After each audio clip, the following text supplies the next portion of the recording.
오늘 첫째 날 제목은 이렇습니다. 한번 따라 하실까요? 성령과 보혜사.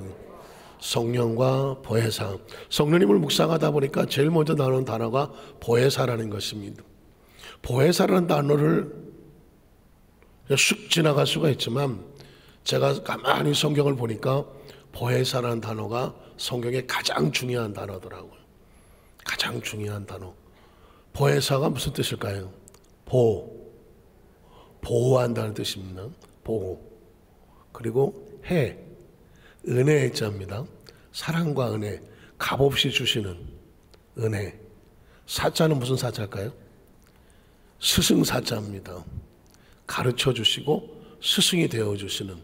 그러니까 보혜사라는 단어가 우리가 여러 군데 쓰지는 않지만 성경 속에서 아주 중요한, 하나님과 우리 사이에 아주 중요한 단어가 뭐다? 보혜사. 보호하심이 있어야 되고요, 은혜를 베풀어 주셔야 되고요, 가르쳐 주셔야 됩니다. 그래서 이 보혜사를 헬라 원어를 보면 파라클레토스라고 한다. 하도 많이 들어서 여러분 다 기억하실 겁니다. 파라클레토스. 파라라는 것은 영어로 by 또는 with, 같이 옆에 있는. 클레토스라고 하는 것은 변호사라는 뜻입니다. 개인 변호사와 같습니다. 고대 그리스나 히랍에는 이 파라클레토스가 있었습니다. 다시 말해서 어떤 사람이 억울한 일을 당했을 때 진짜 나를 위해서 목숨을 걸고 대변해 줄 수 있는 친구, 그게 파라클레토스라고 하는 겁니다. 그 사람 절대 그럴 사람 아니다. 내가 보증한다. 그 사람이 만약에 잘못됐다면 내 목숨도 같이 내놓겠습니다. 이렇게 친구 아니겠습니까? 이런 친구의 의미가 뭐냐? 파라클레토스거든요. 그걸 다른 말로 말하면 보혜사라고 말하는 것입니다. 개인 변호사와 같이 보호하고, 그리고 은혜를 베풀고, 대가 조건 없이 사랑을 베풀고, 그 다음에 가르쳐 주는 거죠. 어떻게 살아야 되는지. 제가 깜짝 놀랐습니다. 제가 한 35년 설교를 했는데도 불구하고 오늘 이 설교는 처음 알았어요. 처음. 오늘 이 말씀을 묵상하다가 깜짝 놀랐습니다. 내가 이걸 왜 몰랐지? 그 첫 번째가 뭐냐면 이 보혜사의 원조가 누구냐? 하나님이라는 거예요. 한번 따라 하실까요? 보혜사의 원조는 하나님입니다. 자막이 안 나옵니다. 보혜사의 원조가 되시는 하나님 아버지의 모습입니다. 아마 여러분 처음 들어봤을 거예요. 보혜사의 원조가 하나님이다? 저도 이런 얘기를 처음 해봤습니다. 아니, 상상도 안 해봤고 연결도 안 시켜봤습니다. 그런데 보혜사라는 단어를 묵상을 하다가 보니까 하나님 아버지가 우리에게 하시고 싶은 게 뭐냐면 보혜사예요. 내가 보호하고 은혜를 베풀어주고 가르쳐줄게 하는 겁니다. 그러고 보니까 우리가 이 지구상에 맨주먹으로 태어났는데 우리를 누가 보호해줘야 사는 거예요. 그리고 우리의 부족함을 은혜로 감싸주고 사랑을 해줘야 우리가 살아가지, 조건을 따져 살아남을 사람은 아무도 없는 겁니다. 그리고 우리가 뭘 어떻게 살겠습니까? 가르쳐 주셔야 되는 거거든요. 그러니까 이 보혜사, 이 시간 이후에 내 삶에 가장 중요한 건 뭐냐? 보혜사라는 사실을 기억하십시오. 보호받아야 되고 값없이 주시는 은혜가 있어야 되고 내가 중간중간 어떻게 할지를 정확하게 판단을 해서 가르쳐 주시는 손길이 있어야 됩니다. 그걸 뭐라고 말하느냐? 보혜사라고 말하는데 하나님이 하시는 역사를 보니까 보혜사였어요. 창세기 17장 1절로 4절에 보니까 아브라함이 99세 때 야훼께서 아브라함에게 나타나서 그에게 이르시되 나는 전능한 하나님이라 너는 내 앞에서 행하여 완전하라. 그러면서 내가 내 언약을 나와 너 사이에 두어, 그 언약의 사이에 두어, 그 약속의 내용이 뭐예요? 너를 크게 뭐하게 하리라? 번성하게 하리라는 겁니다. 근데 이 번성의 내막을 들어가 보면 내가 너를 보호해 줄게. 그리고 내가 너에게 은혜를 베풀어 줄게. 그리고 번성할 수 있는 내가 길을 가르쳐 줄게죠. 이 약속 안에, 번성 안에 보혜사가 있는 겁니다. 그러니까 하나님의 약속, 그 다음에 하나님의 약속 속에 있는 번성의 구체적인 내용은 뭐다? 하나님은 우리를 보호하시고 은혜를 베풀어 주시고 어떻게 하신다? 가르쳐 주셔야 돼. 그래서 저와 여러분은 이 지구에 온 이상 우린 하나님의 보호가 있어야 살아가고요, 하나님의 은혜로 덮어주셔야 살아가고요, 그리고 순간순간 가르쳐 주셔야 돼. 안 그러면 뭐 엉망진창으로 살아가거든요. 하나님께서는 아브라함에게 바로 그 약속을 하시는 겁니다. 그래서 그 다음 절에 보면 아브라함이 엎드렸더니 하나님이 또 그에게 말씀하여 이르시되 보라 내 언약이 너와 함께 있다. 그 얘기는 뭐예요? 언약의 내용이 뭐였었죠? 번성하게 하겠다는 거거든요. 번성하겠다는 하나님 말씀이 너와 같이 있다는 것입니다. 그래서 그 번성은 내가 너를 보호해 줄게, 은혜를 베풀어 줄게, 너희 앞길을 내가 순간마다 가르쳐 줄게. 자, 너는 여러 민족의 아버지가 될 거다. 창세기 26장 2절로 5절에 보면 이삭에게도 똑같은 얘기를 하는 겁니다. 야훼께서 이삭에게 나타나 이르시되 애굽으로 내려가지 말고 내가 내게 지시하는 땅에 거주하라. 이 땅에 거류하면 내가 너와 함께 있어. 함께 있다는 얘기는 보호하겠다는 겁니다. 함께 있어 보호하겠다는 거고요. 함께 있어 주는데 조건, 시간당 얼마 요구하지 않습니다. 은혜입니다. 하나님 우리에게 오는 거는 은혜로, 내가 너와 함께 있어 줄게, 내가 너를 보호해 줄게, 그리고 내가 너에게 은혜를 베풀어 줄게. 그리고 어떻게? 중요한 건 복을 주었는데 복을 받을 수 있는 길을 가르쳐 주는 겁니다. 복이 하늘에서 뚝 떨어지는 게 아니라 내가 복 있는 행동을 하고 복 있는 길을 찾아가니까 복을 내가 차지하게 만드는 거죠. 복을 주고 내가 이 모든 땅을 너와 네 자손에게 주리니 내가 네 아버지 아브라함에게 맹세한 것 번성하게 하리라, 보혜사가 되어 주리라. 그 얘기를 이제 너에게도 뭐가 되어 줄게? 보혜사가 되어 줄게. 이루어. 그 다음 절에 보면 내 자손을 하늘의 별과 같이 똑같이 나온 단어가 번성이라는 단어입니다. 번성을 하려면 보호해 주셔야 되거든. 번성을 하려면 은혜를 베풀어 주셔야 되거든. 번성을 하려면 복을 잃어버리지 않을 수 있도록 가르쳐 주셔야 되거든.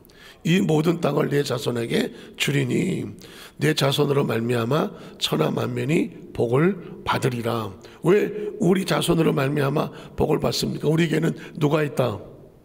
보혜사가. 오늘은 그냥 대충 뭐 물어보면 보혜사라고 그러세요. 우리에겐 누가 있다? 예, 어떻게 알았지? 보혜사가 있다. 보혜사가 있어요. 제가 오늘 너무 잘 오셨다고 말씀했습니다. 성령 대망의 가장 중요한 것은 뭐냐면 성령을 대망하는 목적은 딴 게 아닙니다. 우리는 보혜사가 있어야 안전합니다. 우리를 보호해 줘야 되잖아요. 우리를 하루에도 수없이 많은 위기를 만납니다. 아마 제가 여러분에게 물어보면 이때까지 죽을 고비를 한 번도 안 넘겨본 사람 있냐고 하면 없을 겁니다. 저도 지금 여기 오면서 그때 아슬아슬했지. 그때 정말 내 힘으로 살아남은 게 아니지. 그 누군가 나를 보호하지 않으면 여기까지 안 와 있습니다. 여러분도 마찬가지입니다. 누군가 여러분을 보호하지 않았으면 여기까지 안 와 있지 않습니다. 그리고 끊임없이 우리에게 은혜를 베풀어 주셨기 때문에 여기 와 있지, 하나님이 끊임없이 형벌을 내렸으면 우리는 그 은혜가 없었으면 살아남지 못하는 겁니다. 그리고 부족하지만 성경을 읽고 믿음 생활하다가 보니까 그래도 그나마 나쁜 길로 안 가더라도 다시 돌아오고 가르쳐 줌으로 인하여 가다 보니까 하나님께서 어떻게 한다? 번성의 복을 내려 주시는 겁니다. 창세기 28장 13절 15절도 똑같은 얘기입니다. 그러니까 하나님은 단도직입적으로 내가 너의 보혜사가 되어줄게. 아브라함, 내가 너의 보혜사가 되어줄게. 이삭, 네 아버지 약속했는데 너의 보혜사가 되어줄게. 야곱, 나도 내가 너의 보혜사가 되어줄게. 그래서 또 먼저 야훼께서 그에 서서 이르시되 나는 야훼니 너희 조부 아브라함의 하나님이요 이삭의 하나님이라. 내가 누워있는 땅을 내가 너와 네 자손에게 줄 것인데 이유가 뭐예요? 내 자손의 땅에 티끌같이 되어 내가 서쪽과 동쪽과 북쪽 남쪽으로 퍼져나갈 것이며 땅의 모든 족속이 너와 네 자손을 말미암아 복을 받으리라. 내가 너와, 이게 중요한 겁니다. 하나님이 함께 하시겠다는 얘기는 보호해주는, 함께하면 무슨 이득이 있습니까? 하나님 우리와 함께 하니까 우리를 뭐 해줍니까? 보호해 주시는 거죠. 하나님이 나와 함께 있다고 하면 우리가 보호를 받는 거죠. 그리고 하나님 우리에게 은혜를 베풀어 주시는 거죠. 그리고 어떻게? 하나님 우리에게 이 길로 가라, 이 길로 가라, 내가 내게 지시하는 곳으로 가라 가르쳐 주는 겁니다. 저와 여러분이 앞으로도 마찬가지입니다. 앞으로도 살아가면서 내 인생의 가장 소중한 축복은 뭐냐? 대충 질문하면 대답은 보혜사입니다. 보혜사입니다. 전 절대 어려운 질문을 하지 않습니다. 정신이 번쩍 나는 단어입니다. 성경의 최고의 축복은 뭐다? 보혜사입니다. 보혜사는 단어입니다. 이 보혜사는 갑자기 튀어나온 단어가 아닙니다. 하나님이 이 보혜사를 보여주셨어요. 이게 보혜사야. 그리고 그 다음에 보면 두 번째로 처음 보혜사가 누구냐? 예수 그리스도였습니다. 이 하나님이 보혜사를 알아야 예수님이 자신을 내가 보혜사야 라고 하는 이유를 알게 됩니다. 예수님은 처음 보혜사로 오셨습니다. 자, 요한복음 3장 16절을 보면 하나님이 세상을 이처럼 사랑하사 독생자를 주셨는데 이유가 뭐예요? 멸망하지 마라. 멸망하지 마라. 영생이라는 단어는 보호하는 겁니다. 멸망으로부터 빠져나와서 우리를 보호해 주는 겁니다. 그리고 영생을 주는데 이건 은혜야. 값이 없어요. 그리고 영생으로 가는 길을 가르쳐 주는 겁니다. 역시 이 단어 속에 담겨져 있는 것은 바로 보혜사입니다. 영생이라는 단어 속에서 보혜사를 발견할 수 있다면 얼마나 큰 축복입니까?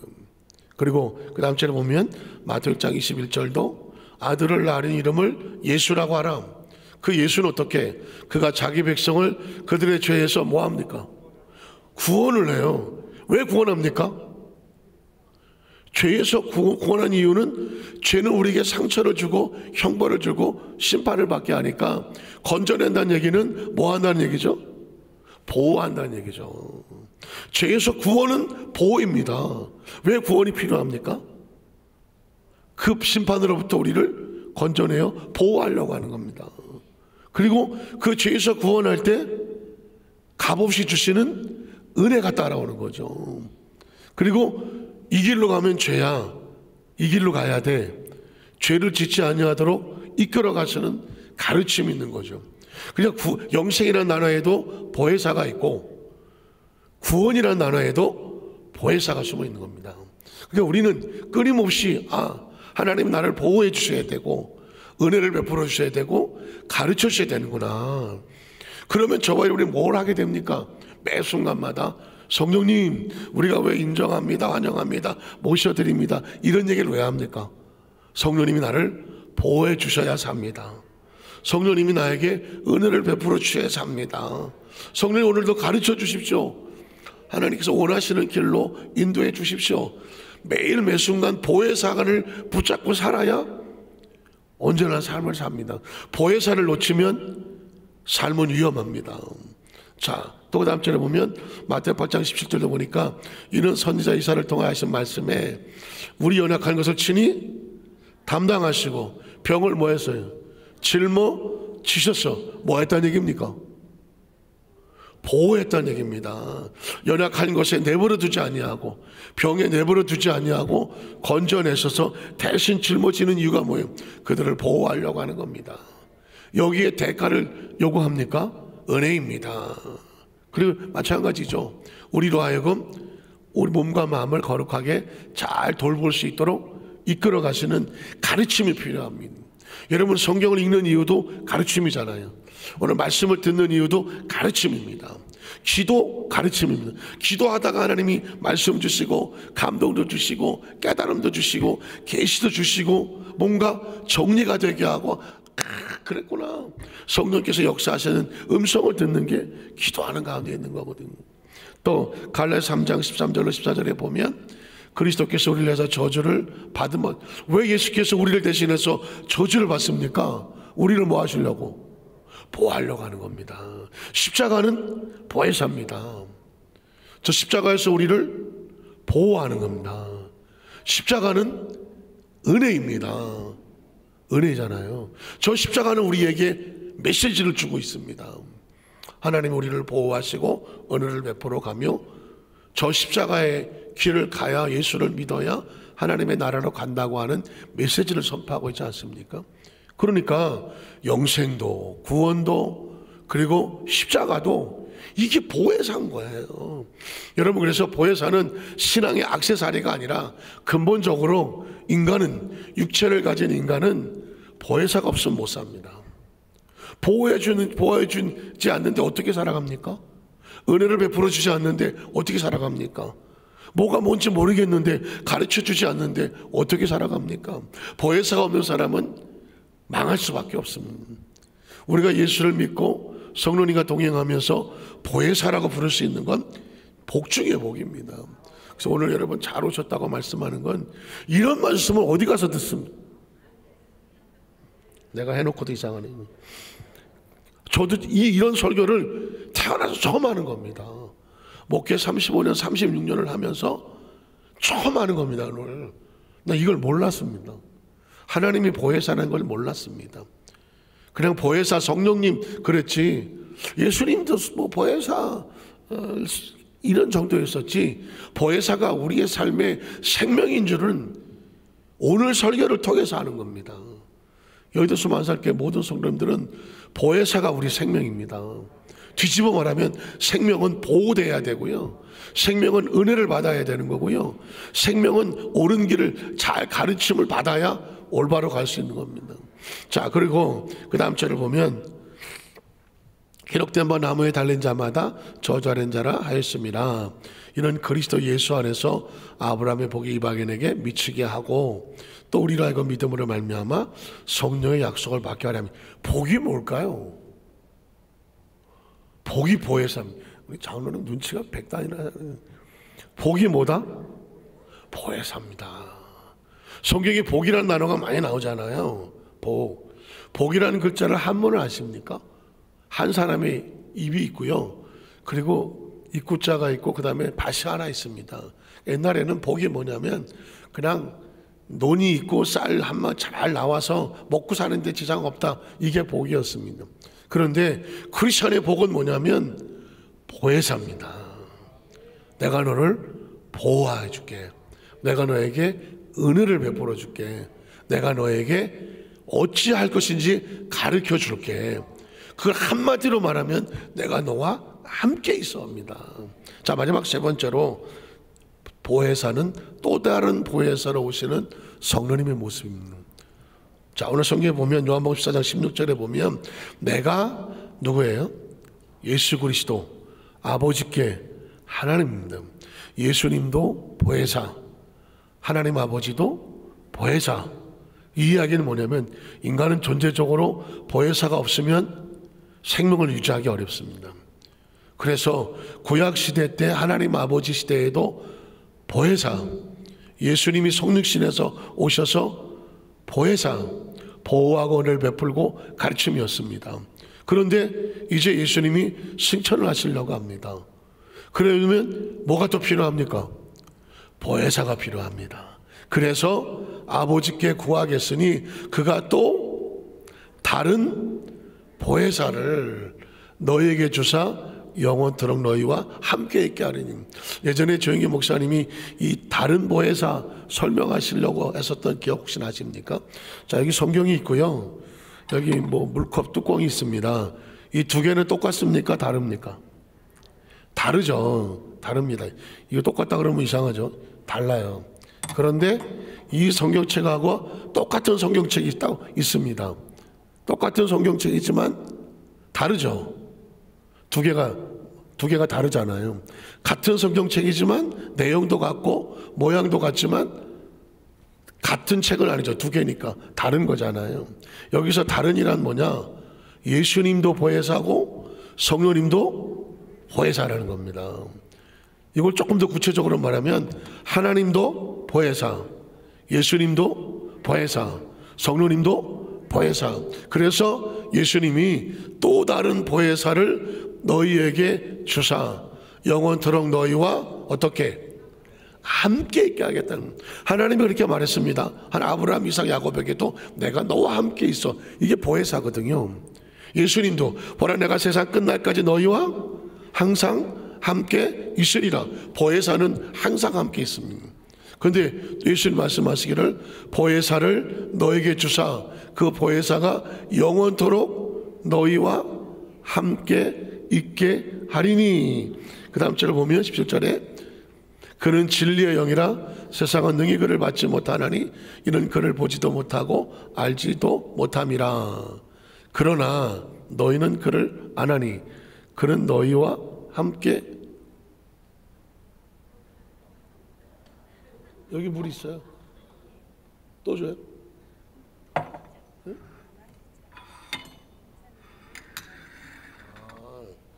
난 이것도 보혜사네요. 이게 도라지청이라고 목이 그렇다고.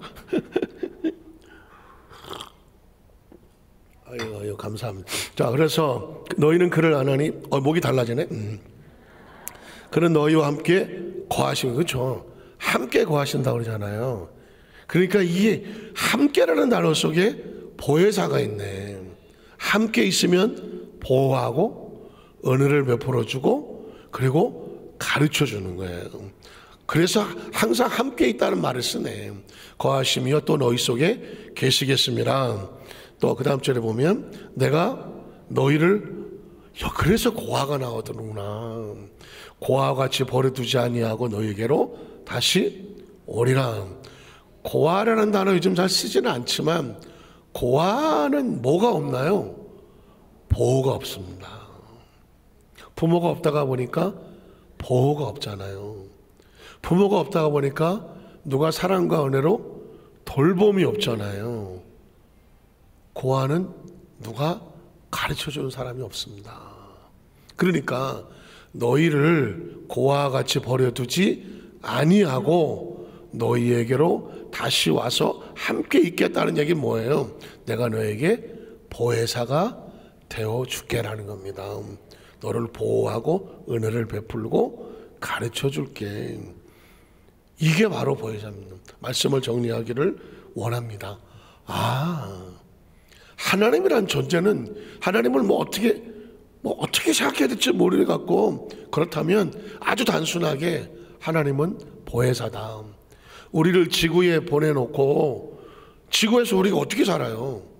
세 가지만 있으면 됩니다. 보호해 주시고, 그리고 은혜와 사랑으로 돌보아 주시고, 그리고 세상에서 네가 하나님 뜻 안에서 올바로 갈 수 있는 길을 가르쳐 주는 겁니다. 끊임없이. 그러면 우리가 안전해질 수 있는 거거든요. 성육신 하시는 분도 예수님이 땅에 오셔서 그 보혜사는 하나님으로부터 온 예수 그리스도를 믿는 자만이 보혜사의 복을 받을 수 있어. 그거를 믿게 하는 것이고, 예수님 우리에게 약속하신 성령님은 바로 그래서 보혜사 성령님이라고 하는 겁니다. 오늘 이 시간 이후에 저와 여러분의 머릿속의 의식과 사고 속에 보혜사 늘 나는 보혜사 성령님이 함께 하신다. 성령님 나를 보호하시고 나를 은혜로 돌보아 주시고 매 순간마다 물으십시오. 성령님, 내가 어떻게 할까요? 화를 낼까요? 아니면 내 마음을 평안하게 기도하고 맡긴 다음에 내 마음을 편안하게 할까요? 굉장히 중요합니다. 여러분 마음속에, 생각 속에, 의식 속에 아프고 힘들고 스트레스 받고 막 고통스 이런 거 절대 가슴속에 두고 있지 마십시오. 그거 다 염려 근심을 야외께 던져버려라. 그냥 던져버려라. 그러면 야외께서 저를 이루시고 내 길을 평탄하게 하리라. 예전에 옛날 사람들이 쓰던 말이 있잖아요. 아유, 내가 속 썩는다. 너 때문에 속 썩는다. 속 상한다. 이게 무슨 말인가 했더니 속이 썩으면 뭐가 되겠어? 암 됩니다. 속 상하면 어떻게 되겠어? 염증 생깁니다. 염증. 그러니까 옛날 사람들은 아유, 내가 너 때문에 속 썩어. 아이고 속상해. 이게 보니까 스트레스 받아서 마음이 병드는 거예요. 그게 그러니까 속상하고 속 썩으면 안 됩니다. 절대로 속상하고 속 썩으면 안 돼요. 그거 내가 막 착해갖고 나 혼자 막 하면 안 돼. 힘든 거 그냥 성령님 뭐 하신 분이다? 보호하고 은혜를 베푸고 가르쳐 주신 분이니까 큰 문제가 있으면 성령님 맡아주세요. 맡아주세요. 아들도 맡아주고 딸도 맡아주고 남편도 맡아주고 뭐 좀 맡아주세요. 보호해주세요 하고 내 속은 어떻게? 편안하게. 편안하지 않으면 절대 건강하지 않아요. 편안하게. 그래서 우리 성도님들, 우리 연수만사교회 성도님들 이 시간 이후에 우리는 절대 혼자가 아니다. 약속대로 보혜사 성령님께서 항상 우리와 함께 하시는데 그걸 날마다 확인하고 무장하고 새롭게 하는 게 뭐다? 성령 대망입니다. 오늘 하나님께서 말씀 붙잡고 기도할 때 더 충만한 하나님의 은혜가 함께 하시기를 주님의 이름으로 축복합니다. 기도하겠습니다. 하나님 아버지 감사합니다.